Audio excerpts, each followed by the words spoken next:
ہمیں پتہ ہی نہیں ہوتا کہ ہمارا رب ہمیں کس کس مقام پر گرنے سے پہلے ہی تام لیتا ہے۔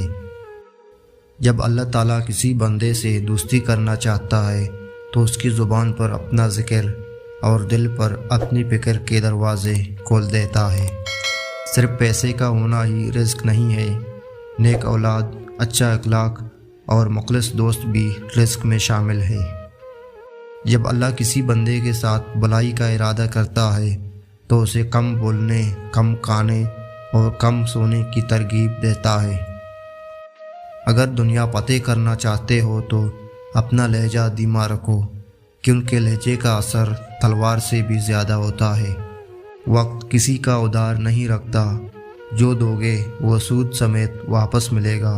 3 کام اللہ کو بہت پسند ہے: ٹوٹے ہوئے دلوں کو جوڑنا، نہ چاہتے ہوئے بھی معاف کرنا، اور کسی